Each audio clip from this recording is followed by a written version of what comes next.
The first thing my mother saw when she stepped out of the taxi was the blue and red reflection rippling across our house. A police cruiser idled at the curb, its engine humming softly, like it was waiting for something inevitable. An officer stood on our front porch, flashlight angled down, not aggressive, not rushed, just patient. The kind of patience that only shows up when the truth has already arrived ahead of you. My mother froze in the driveway. She was still holding her designer luggage, fingers clenched so tight the leather handles bent inward. Her mouth opened, as if she had rehearsed a speech for this moment, but nothing came out. Behind her, the taxi driver cleared his throat and asked if she wanted help with her bags. She didn't answer. Because what she was seeing, what she was finally being forced to see, was not part of the story she'd been telling herself for months. But I'm getting ahead of myself. To understand why police were waiting for my mother when she returned from Canada, you need to understand what she left behind. You need to go back to the morning she decided that her freedom mattered more than her children. Back to the summer I was 11 years old. Back to the day my mother handed me $3. My name is Kristen Harrison, and when this story begins, I was just a kid who thought adults always came back. That belief didn't survive the summer. My mother, Valerie, had always needed a man the way other people need air. When my father left, she didn't grieve him. She replaced him. One boyfriend after another passed through our house like weather systems. Some stayed long enough to eat our food. Some stayed long enough to rearrange our furniture. None stayed long enough to notice the quiet little girl doing homework at the kitchen table or the younger brother who followed her everywhere. I learned early how to stay invisible. By the time I turned 11, I knew how to make boxed macaroni stretch for 2 days. I knew how to tell teachers my homework was almost done when the truth was that we didn't have electricity that night. I knew how to walk my little brother to school and pretend that everything was normal. What I didn't know was how to be a parent. But that summer, I didn't get a choice. The morning it happened, I woke up to the sound of suitcases rolling down the hallway. Not the soft zip of a weekend bag. The loud, uneven thump of something heavy being dragged with urgency. I sat up in bed, heart already beating too fast. In the kitchen, my mother stood by the counter, phone in one hand, lipstick already perfect. She was smiling at the screen, typing with her thumb like nothing else in the world existed. My little brother sat at the table, swinging his legs, cereal soggy in his bowl. I asked where she was going. She didn't look at me when she answered. "Canada," she said casually, "just for a little while." She said it the same way someone says they're going to the store. She told me her new boyfriend lived there, that he'd invited her to stay, that this was important for her, that I was old enough to help out for a bit. Then she reached into her purse and placed something on the counter. $3. 2 coins and a wrinkled bill. They made a soft sound when they hit the laminate, a sound I can still hear if I think about it too long. She told me not to worry. She told me she'd decall. She told me to be good. She kissed my brother on the head, picked up her bags, and walked out the door. The door closed behind her with a final, hollow click. My brother looked at the money. Then he looked at me. He didn't ask any questions. He didn't cry. He just waited, like he believed I knew what to do next. That was the moment childhood ended. That first night, I counted the money again and again, as if repetition might change the number. $3 couldn't buy dinner. It couldn't buy a bus pass. It couldn't buy safety. The refrigerator was almost empty. The cupboards echoed when I opened them. Outside, summer moved on like nothing had changed. I tried calling my mother. The phone rang until it didn't. I left a message, then another. Then I stopped because something about the silence on the other end felt intentional. The days stretched. No calls, no messages, no check-ins. At 11 years old, I learned how heavy responsibility feels when it's dropped into small hands without warning. I learned how hunger doesn't announce itself loudly at first. It whispers. It distracts. It makes you tired in ways sleep doesn't fix. I learned how fear settles in your stomach and stays there. And I learned something else, something far more dangerous. I learned that if I didn't figure this out, no one else would. Because while my mother was starting a new life in Canada, I was standing in our kitchen, barefoot on cold tile, trying to figure out how $3 were supposed to last an entire summer. And somewhere in the back of my mind, a question began to form, quiet, persistent, and impossible to ignore. What happens when she comes back? That question didn't have an answer yet, but it was already waiting for her. By the fourth day, the house had a different smell. It wasn't rot yet. It was absence. The kind of stale, empty air that comes from cupboards being opened too many times for no reason. From hope being checked and rechecked until it wears thin. I learned quickly that hunger doesn't feel dramatic. It feels quiet and embarrassing. It feels like cutting sandwiches in halves and then quarters so no one notices how little there is. It feels like telling your little brother you're not that hungry and meaning it in a way that scares you. Every morning, I check the phone. Every afternoon, I checked it again. By the end of the first week, I stopped expecting it to ring. The landlord knocked on the door on day 8. I recognized the sound immediately, sharp, impatient, knuckles landing too hard against the wood. Adult knocking. The kind meant to remind you who has power. I didn't open the door at first. I stood there, heart racing, listening to him shift his weight, sigh, knock again. When I finally cracked it open, he looked past me into the apartment like he was taking inventory. "Rent's due," he said. I nodded, even though nodding didn't change anything. He glanced down at me, really looked this time. Not unkindly, just observant, like someone realizing a math problem didn't add up. "Where's your mother?" I said she was traveling. He didn't ask where. He just handed me a notice and told me he'd be back. I closed the door and slid down against it until I was sitting on the floor, knees pulled to my chest, the paper crumpled in my fist. My brother stood in the hallway watching me, his face too serious for someone his age. That night, he asked when Mom was coming back. I told him soon. It was the first lie I told to protect him. It wouldn't be the last.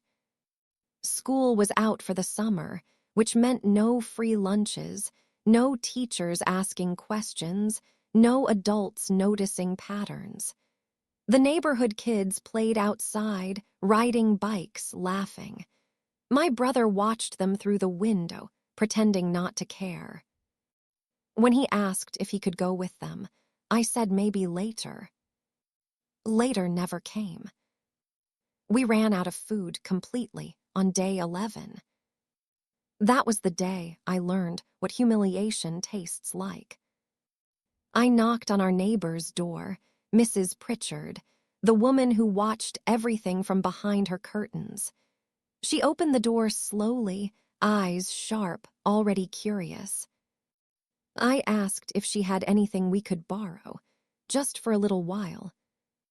Her gaze flicked past me into the apartment, took in the silence, the stillness. She gave me a can of soup and a look that stayed with me long after the door closed. Not sympathy. Judgment. I heated the soup and split it between two bowls, adding extra water so it would look fuller. My brother ate quietly, too quietly. He scraped the bottom of the bowl when he was done. That sound, metal against ceramic, felt louder than it should have. The days blurred together after that. I started collecting bottles for deposit change. I walked farther than I should have in the heat, checking payphones, hoping maybe she'd call one of them if she couldn't reach our phone. She didn't. When I finally got through, once after weeks, it lasted less than a minute. She sounded distracted, happy, annoyed. She told me I was being dramatic. She told me to figure it out. She told me she deserved this. Then the line went dead. Something broke inside me then, not loudly, not all at once, just a small, brittle crack that spread quietly through everything I believed about her. The worst part wasn't the hunger. It was the way people looked at us. The cashier who glanced at my change and sighed. The kids who asked why my brother wore the same shoes every day. The adults who spoke over my head, assuming there was someone else handling things. I wanted to scream that there was, that I was the someone else. But I stayed quiet. Silence became my armor. At night, I lay awake listening to my brother's breathing, counting each inhale like proof he was still okay. I planned meals that didn't exist. I rehearsed explanations I hoped I'd never need to give. I didn't think about revenge. I didn't think about consequences. I thought about survival. But humiliation has a way of planting seeds. Every time someone spoke to me slowly, like I was stupid. Every time an adult dismissed me.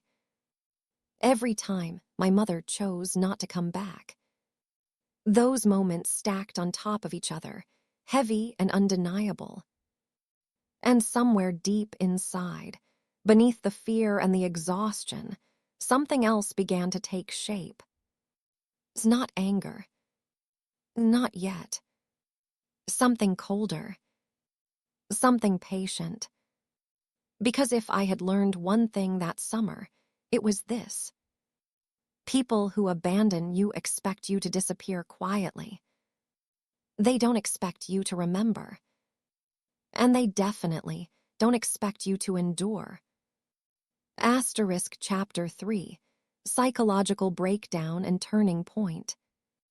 By the third week, time stopped behaving normally.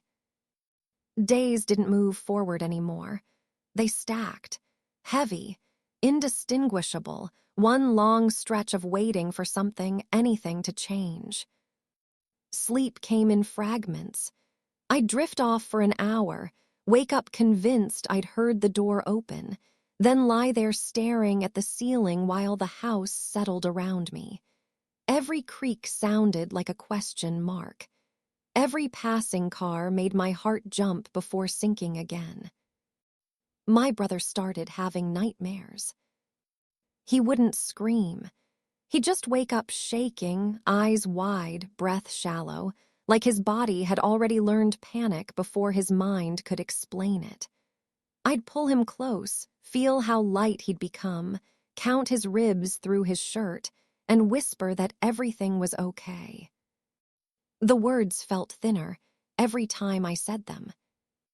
One afternoon, I caught him standing in front of the mirror, tugging at his shirt, trying to stretch it longer. He froze when he realized I was watching. "It still fits," he said quickly. I nodded. Neither of us mentioned that it barely did. That was the day something inside me finally collapsed. Not dramatically, not in tears. It was quieter than that. I was washing dishes, empty plates out of habit, when I realized my hands were shaking. Not from cold, not from fear. From exhaustion so deep it felt structural, like the beams holding me up were starting to splinter. I turned off the water and leaned against the counter, breathing slowly, deliberately, like I was trying to talk my body out of giving up. I was 11 years old, and I felt older than everyone I knew. That night, after my brother fell asleep, I sat on the floor with my back against the couch and stared at the door. I didn't cry. Crying felt inefficient. Tears didn't fix anything. Instead, my mind replayed everything. The suitcase rolling down the hallway.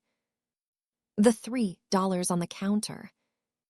The sound of her voice when she said I was dramatic. I realized then that I wasn't waiting for her anymore. I was waiting for myself. The turning point didn't come as a grand idea. It came as a refusal. A refusal to keep pretending this was temporary. A refusal to keep hoping she'd suddenly remember she was a mother. A refusal to keep shrinking. The next morning, I packed a bag with the empty bottles we'd collected and walked farther than I ever had before. Past streets I recognized.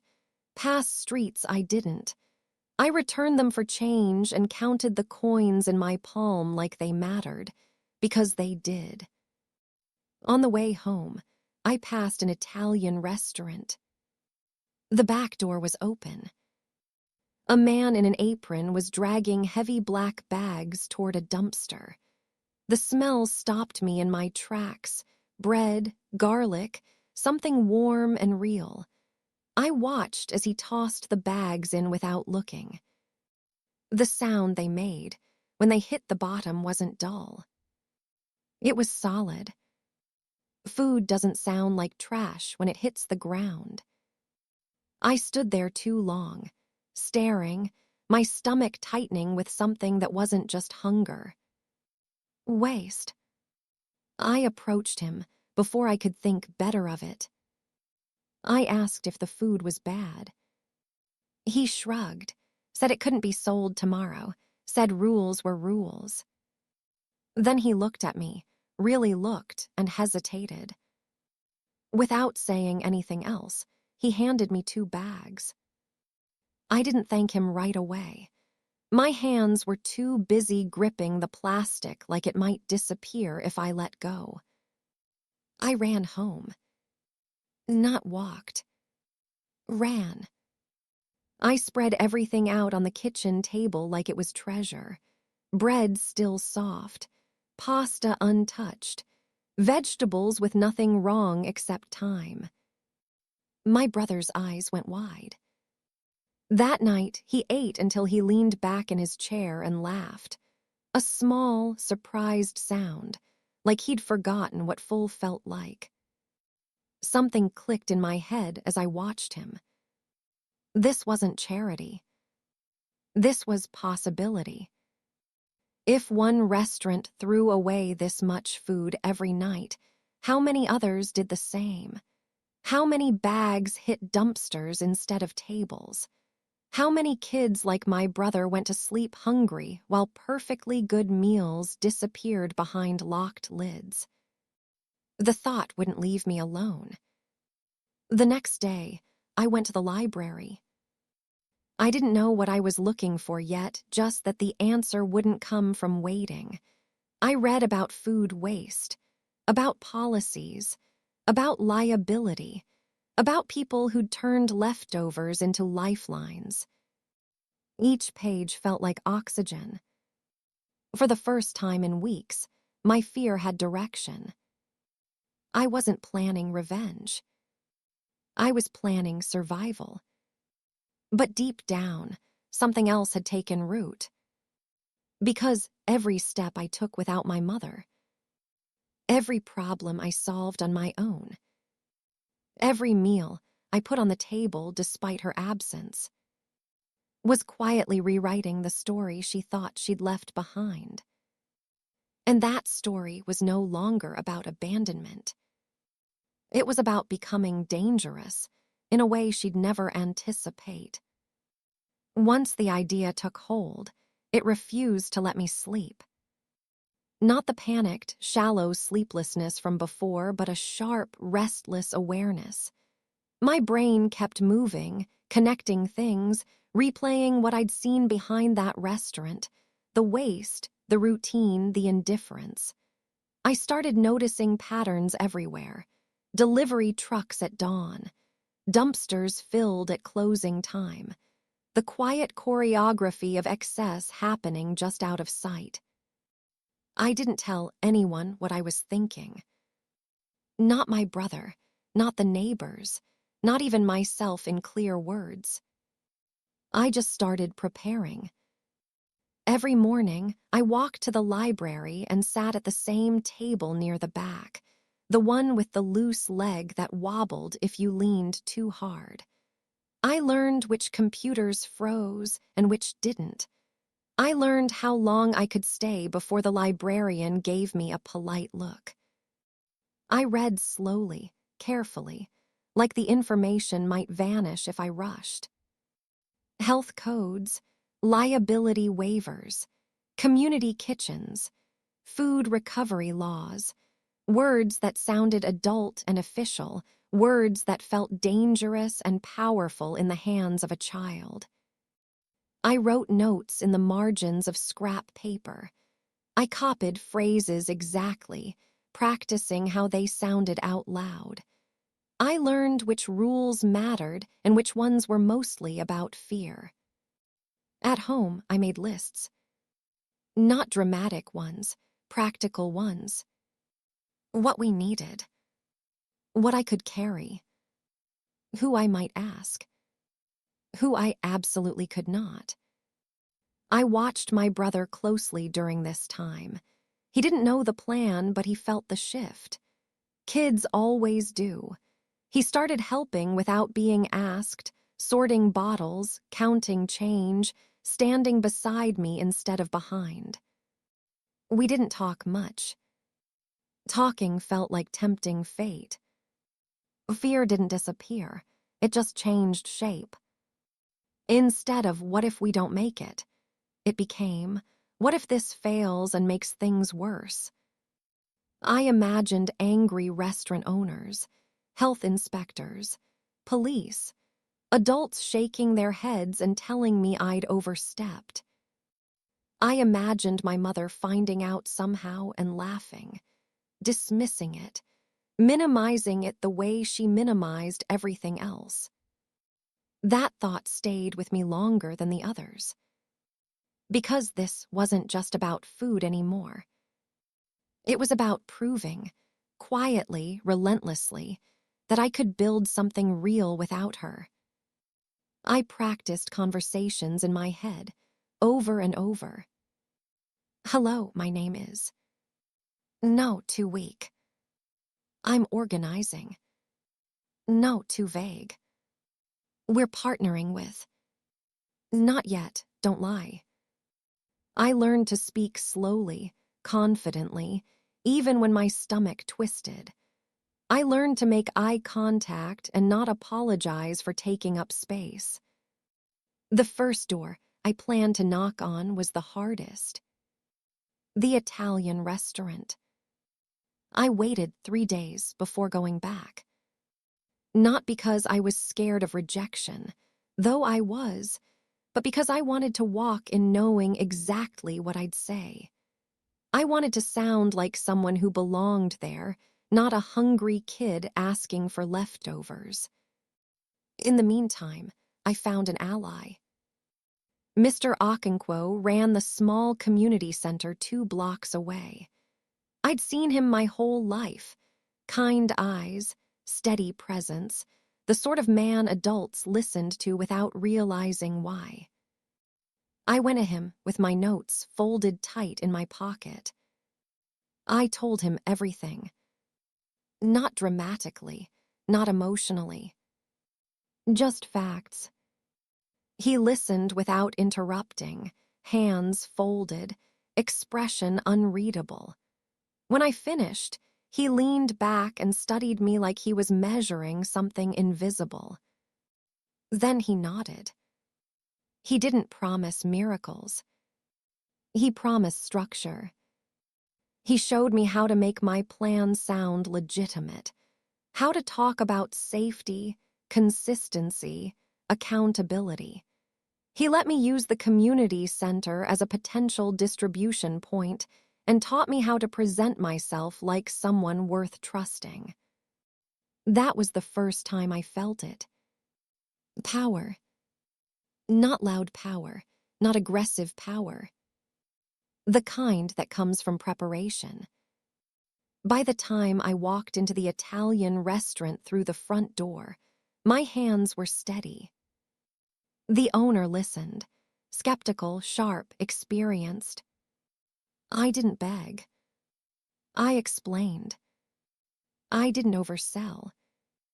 I offered a trial. 1 week. No publicity, no risk to her business, clear boundaries. She agreed. I walked out into the sunlight feeling lighter than I had all summer. That night I lay awake again, but this time my thoughts weren't spinning. They were aligning. Because the truth was, I wasn't just planning how to feed people. I was planning how to make myself undeniable. Every step I took without my mother's help chipped away at the version of me she'd left behind. Every adult who took me seriously rewrote the narrative she'd created. She thought she'd left me with nothing. She didn't realize she'd left me with freedom. And I was learning, carefully, patiently, exactly how to use it. The first night, everything went into motion. My hands shook as I lifted the bags. Not from fear of getting caught. From the weight of what they represented. Food, real food. Bread that still had warmth trapped inside it. Pasta sealed carefully, labeled with dates. Vegetables sorted and clean. Not scraps, not charity, resources. I treated every item like evidence. Because in a way, that's what it was.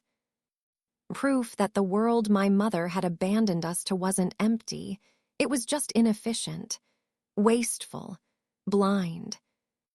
I moved carefully, methodically. Every pickup happened at the same time each night. Every delivery followed a pattern. Mr. Okonkwo taught me that reliability creates trust faster than promises ever could. Word spread without me asking it to. People talk when something works. The line outside the community center grew quietly. No signs, no announcements, just people telling people, seniors, parents, kids who suddenly stopped looking tired. My brother took on his role like it mattered, because it did. He organized, counted, checked names off a handwritten list like a professional. Watching him stand taller each day did something to me I didn't have time to name. I wasn't angry anymore. I was busy. And that was far more dangerous. The revenge wasn't loud. There was no confrontation. No screaming phone calls. No dramatic declarations. It was visibility. The first mention came from a neighbor. Did you hear about what Kristen's doing? Then another. Then the paper. A local reporter showed up one morning, notebook in hand, eyes curious. She asked questions I answered honestly, not with bitterness, with clarity. The article ran 2 days later. It didn't accuse. It didn't embellish. It stated facts. An 11-year-old left alone. $3. No contact. A community fed anyway. The response was immediate. Donations, volunteers, offers of help. And then, inevitably, it reached Canada. My mother called. Not to ask if we were okay. To ask what I'd done. Her voice wasn't concerned. It was sharp, panicked, defensive. She talked about embarrassment, about appearances, about how people were talking. I listened. When she finally stopped, I said nothing.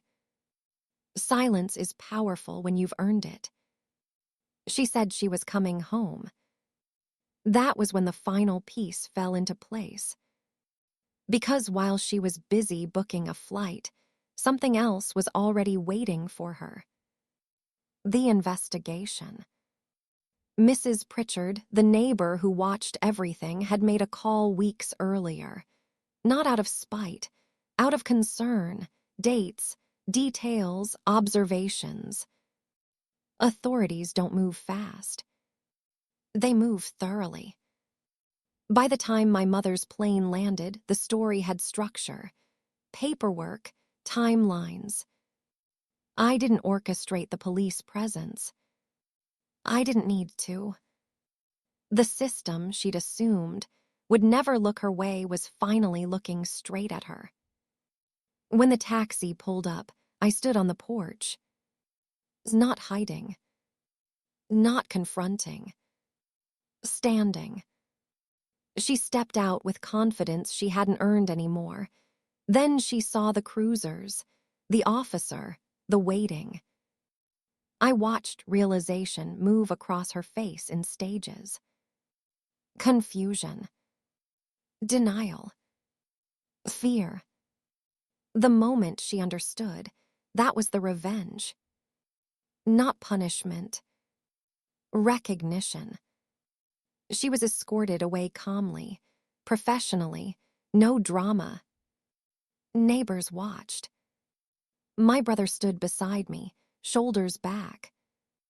The woman who'd left us with nothing was now being held accountable by forces she couldn't dismiss or charm. I didn't smile. I didn't cry. I breathed. Because revenge isn't about destruction. It's about balance. And for the first time all summer, the scales were even. As the cars pulled away, the community center banner fluttered in the breeze 2 blocks down. People moved inside and out, carrying boxes, laughing softly, living. She saw it. She saw what had grown in her absence. And she understood something too late. We didn't need her to come back. We had already moved on. The house felt different after the police left. Not quieter, just settled. Like a storm had passed and taken something heavy with it. The air moved again. The walls didn't feel like they were listening anymore. My brother sat at the kitchen table, swinging his legs the way he used to before everything broke.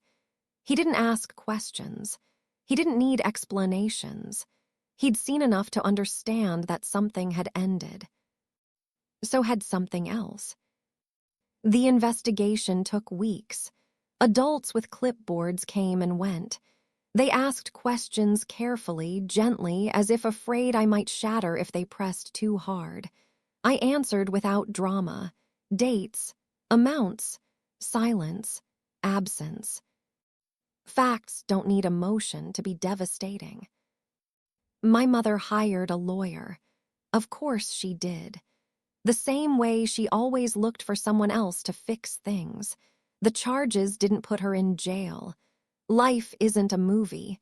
Consequences aren't always cinematic. But they were real. Probation, parenting classes, community service. Accountability. When the judge asked where she would complete her service hours, the room went still.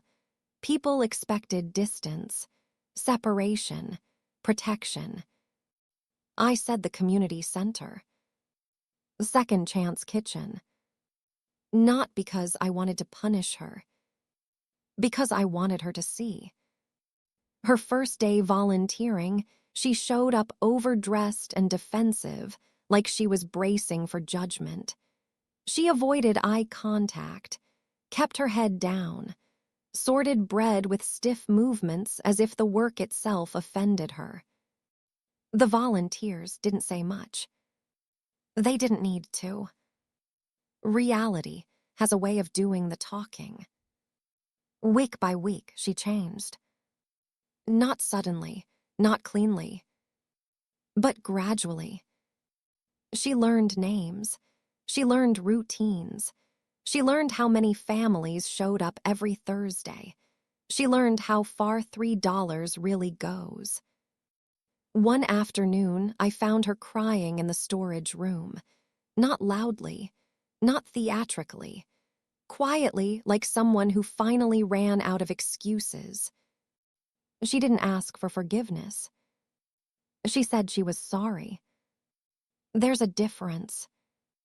I didn't forgive her that day. Forgiveness isn't owed just because someone finally understands what they did. It's something that grows when trust proves it can survive again. But I didn't close the door. And that mattered. Second Chance Kitchen kept growing. More restaurants, more volunteers, more families fed every week. What started as survival became structure. What began in fear became purpose. My brother changed too. He laughed more, ate without rushing, stopped flinching at unexpected sounds. At school, his teachers noticed the difference before he told them why. He wrote about the summer once, turned it into an essay. They gave him an award for it. I kept the empty water bottle on my desk. The one she left behind. Not as a trophy. As a reminder. Not of what she did, but of what we did without her. Because the truth is, revenge didn't feel like victory. It felt like relief. Relief that the truth was visible. Relief that silence was broken. Relief that the version of me she abandoned no longer existed. When my mother finally looked at me, not as a burden, not as a problem, not as someone who would always clean up after her, I saw something new in her eyes. Understanding. And something else. Loss. She hadn't just lost control. She'd lost relevance. We didn't need saving. We had already saved ourselves. That realization stayed with her longer than any sentence ever could. Today, life is quieter in the right ways. The kind of quiet that comes from stability, not neglect. We're not perfect. We're not healed in neat lines. But we're whole. And if there's one thing this story taught me, it's this. Sometimes the most powerful revenge isn't what you take from someone. It's what you build without them. Because nothing unsettles a person more than realizing the damage they caused became the foundation of something stronger. She went to Canada looking for a new life. She came back to face the one she tried to leave behind. And what she found wasn't ruin. It was proof that we were never as small as she thought. That we didn't disappear. We endured. We grew. And in the end, That was the justice that mattered most.